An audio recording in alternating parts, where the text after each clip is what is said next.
Masa sanggah hasil seleksi administrasi calon pegawai negeri sipil (CPNS) 2021 telah berakhir. Pemerintah Kabupaten Buru mengumumkan sebanyak 1.092 peserta telah lolos seleksi administrasi. Kepala Badan Kepegawaian Sumber Daya Manusia (BKSDM) Kabupaten Buru, Effendi Rada mengatakan jumlah tersebut berdasarkan hasil sanggah administrasi. Selanjutnya, pelamar yang dinyatakan lulus seleksi administrasi berhak mengikuti seleksi kompetensi dasar (SKD) bagi pelamar PNS dan seleksi kompetensi PPPK non-guru bagi pelamar PPPK dengan menggunakan Computer Assisted Test Chat. Waktu pelaksanaan SKD bagi pelamar PNS dan seleksi kompetensi PPPK non-guru bagi pelamar PPPK akan diumumkan kemudian.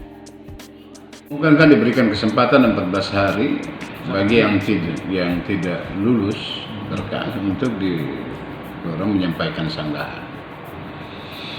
Dan pengumuman untuk sanggahan itu sudah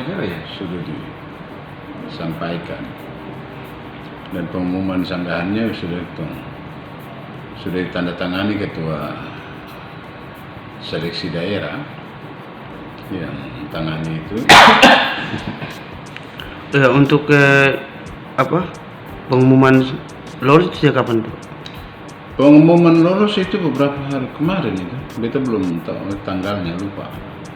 Tapi yang jelas sudah disampaikan, sudah ada pengumuman, tetapi diberikan kesempatan 14 hari untuk peserta menyampaikan sanggahan bagi yang merasa mereka merasa bahwa berkasnya bisa diberikan sanggahan, dan itu sanggahan cukup banyak yang masuk. Tapi total angka ini yang kita belum dapat laporan dari panitia. Selain itu, Kepala Bidang Pengadaan Pemberhentian dan Informasi, Muhammad Said menambahkan, jumlah peserta CPNS yang lolos administrasi pertama sebanyak 1.040 orang, kemudian untuk sanggah administrasi sudah ditutup. Kemudian ada juga untuk PPPK non-guru, sebanyak 14 orang. Dia menjelaskan, kemungkinan tes SKD akan dilaksanakan mulai dari tanggal 25 Agustus sampai tanggal 4 Oktober. Untuk seleksi berkasnya, setelah masa sanggah itu yang lolos 1.078 orang.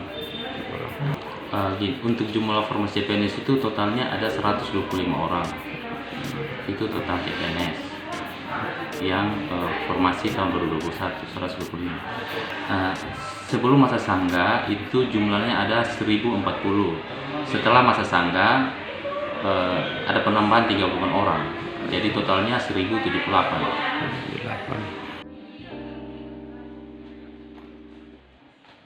Terima kasih sudah nonton. Jangan lupa like, subscribe, dan share ya.